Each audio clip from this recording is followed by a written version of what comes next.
Bom dia, meu nome é Augusto Dias Carneiro, coach credenciado ICF. Hoje eu quero falar um pouco de culturas corporativas, em particular o que um coach precisa saber sobre o tema. Eu venho estudando culturas corporativas já há alguns anos e em 2009, quando eu publiquei meu livro Guia de Sobrevivência na Selva Empresarial, dediquei um capítulo inteiro sobre o tema e venho reunindo material para possivelmente no futuro publicar um livro inteiro sobre o tema cultura empresarial. Minha apresentação vai ser dividida em 4 partes. Número 1, o que é cultura corporativa. Número 2, por quê e o que um coach precisa saber como funciona a cultura corporativa da empresa onde o cliente trabalha. 3, como decodificar a cultura de uma empresa. 4, eu vou mencionar umas 3 situações típicas de coaching que envolvem culturas corporativas. Então, o primeiro item, o que é a cultura corporativa? A definição padrão é que a cultura de uma empresa é o conjunto de credos, atitudes e presunções que pautam o comportamento das pessoas dentro de uma empresa. Outra definição um pouco mais poética é um fenômeno vivo e ativo através do qual as pessoas conjuntamente criam e recriam a empresa em que trabalham. Edgar Schein, um autor importante sobre o assunto, tem uma definição tão genérica que deixa de ser prática. A maneira como nós fazemos as coisas aqui. Então, não temos uma boa definição geral, muito menos como ferramentas para descrever a cultura de uma empresa específica. O grande problema é que a cultura de uma empresa não é verbalizada. E quando é verbalizada, surge controvérsia, porque palavras significam coisas diferentes para pessoas diferentes. Então, o que eu entendo por trabalho em equipe pode ser diferente do que você entende por trabalho em equipe. A mídia também não ajuda nada, porque tende a rotular as empresas. Por exemplo, rotula sempre a Apple como sendo uma cultura de segredo e a Walmart como sendo uma cultura de frugalidade, e assim por diante. Tem mais. Diferentes partes de uma empresa podem ter culturas específicas. Assim, a Shell, que explora e produz petróleo, é muito diferente da Shell que vende gasolina no varejo. E as empresas adquirem feições diferentes em diferentes países. A Starbucks, por exemplo, teve que fazer uma grande cirurgia na sua cultura para poder entrar na China. McDonald's, idem, para entrar no Paquistão. E existem casos em que a cultura de um país colide, bate de frente com a cultura de uma empresa. A IKEA declara que se retirou do Japão por incompatibilidade cultural e a Walmart também se retirou da Alemanha, também por incompatibilidade cultural. Trompenas, que é um professor do INSEAD, um cara interessante, pesquisou, contratado pela KPMG brasileira, durante alguns anos, e ele usou o critério de 20 anos, ou seja, ele queria saber qual era o impacto a longo prazo. Das empresas multinacionais que chegavam no Brasil e adotavam o modelo brasileiro de gestão, conforme a Betânia Tanuri, da Fundação Dom Cabral, explica no livro dela, Gestão à Brasileira, que aliás é um ótimo livro, ele mostrou que as empresas, no horizonte de 20 anos, as multinacionais que adotaram o jeitinho brasileiro, o modelo brasileiro de gestão, foram muito mais bem-sucedidas do que aquelas empresas que trouxeram para o Brasil uma miniatura do modelo da matriz. Então, a bibliografia sobre o assunto não nos ajuda muito para descobrir as coisas. Começando com Deal and Kennedy, primeiro livro, 1982, que é um modelito, que é um primor de concepção, mas que não tem nenhuma capacidade prescritiva. Não nos ajuda nada quando a gente visita uma empresa específica. Aí você vai na empresa e começa a perguntar para as pessoas na empresa como que funciona a cultura da sua empresa. Chega para um executivo que está lá há anos, e ele provavelmente sabe navegar com destreza todos os obstáculos, as coisas da cultura da empresa dele, mas ele não consegue botar isso em palavras. É como se você virasse para um peixe e perguntasse sobre a água. Mas temos alguns livros. Eu gosto do Organization Culture, da Naomi Stanford, que é publicado pela editora da The Economist.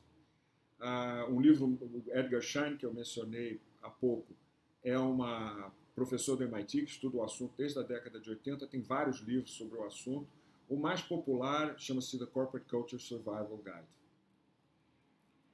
Então, você chegou na empresa, você já foi na empresa, você já conversou com as pessoas e você quer saber um pouquinho mais sobre a cultura da empresa. Existem uns testes, são 15 testes, uns qualitativos, outros quantitativos, você pode aplicar nas pessoas para elas poderem explicar para você um pouco mais sobre a cultura da empresa. Esses testes são cheios de controvérsia. Primeiro é que, mais uma vez, as palavras têm significado diferentes para diferentes pessoas. Então, meu significado de ética pode ser diferente do seu. 2, a percepção que uma pessoa tem quando responde o questionário é fortemente influenciada pelo relacionamento que aquela pessoa tem com o chefe imediato. Isso é óbvio. A pessoa que não se dá bem com o chefe dificilmente vai falar bem da empresa. Tem até um teste que é divertido. O entrevistador pega umas 100 tirinhas de quadrinhos do Dilbert e leva para o entrevistado escolher quais as tirinhas que melhor se aplicam na empresa dele.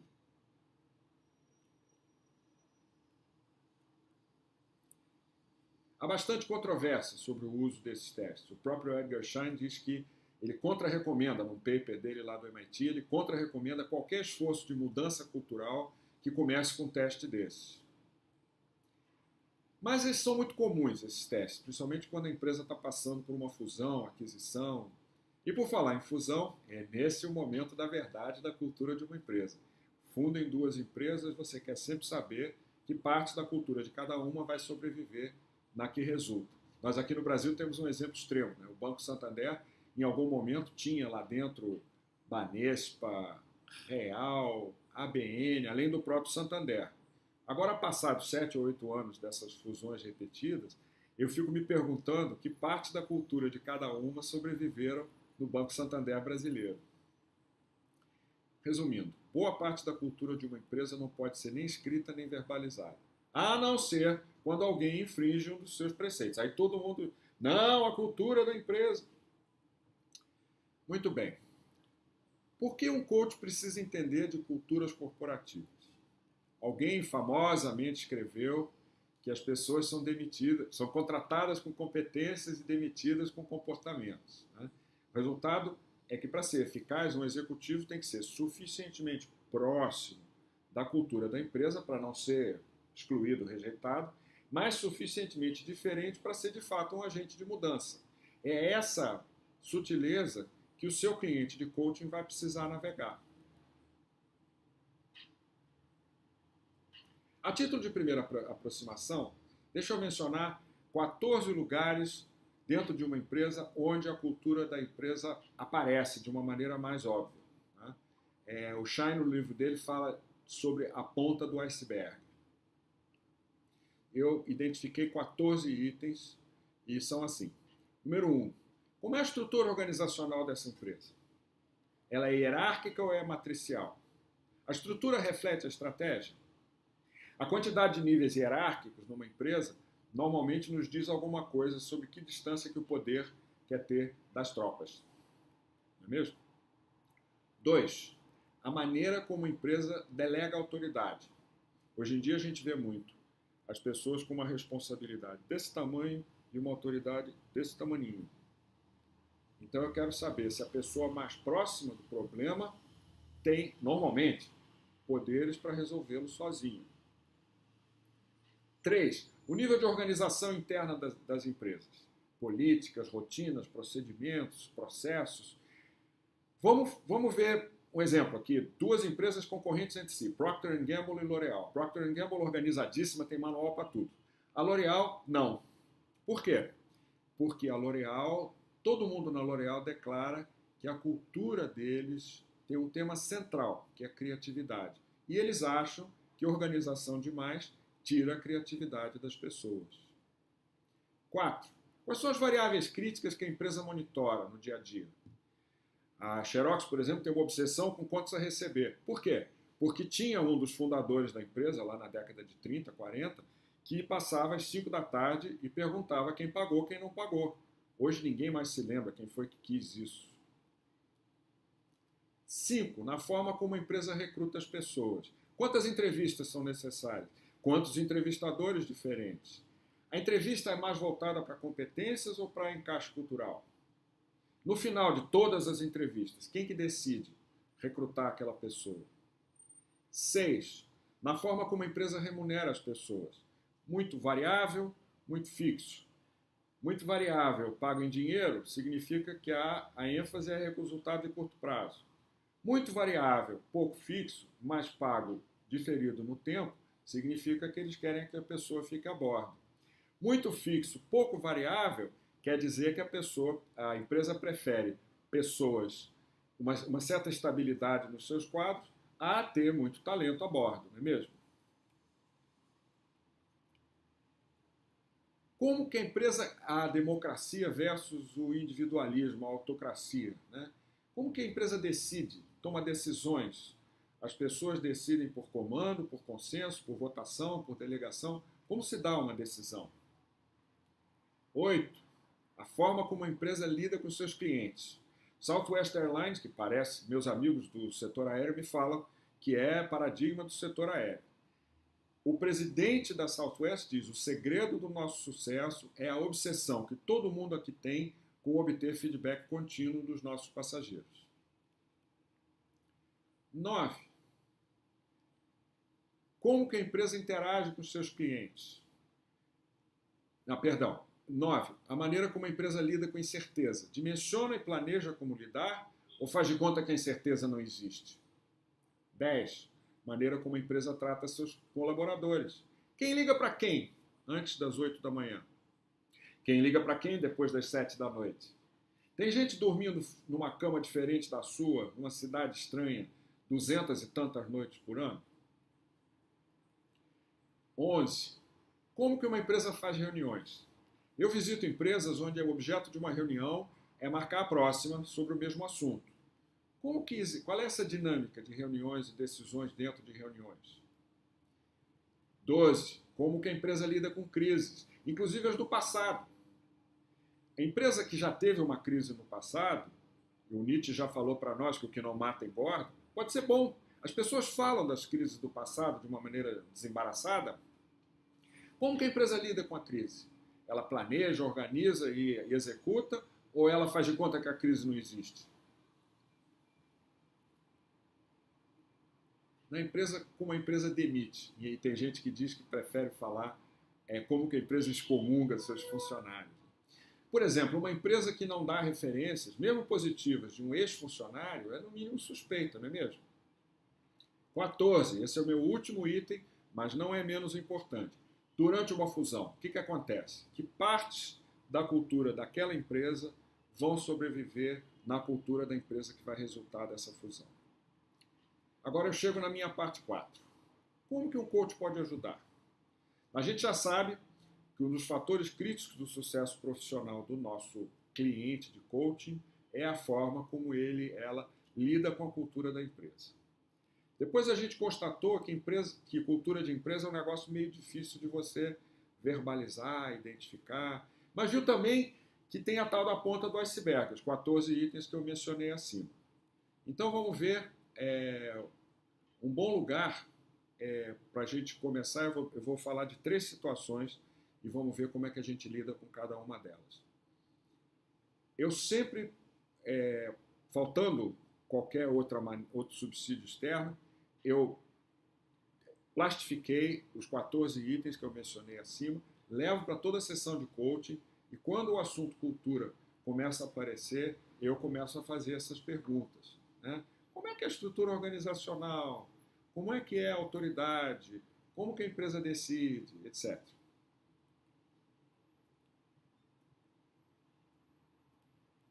A primeira situação, mais comum, embora o problema já está instalado, então não é uma situação ideal, o cliente passa uma frustração enorme porque não consegue implementar uma determinada mudança que ela considera fundamental para o sucesso dele e dela, porque eu tenho um obstáculo que ele às vezes não consegue nem verbalizar qual é.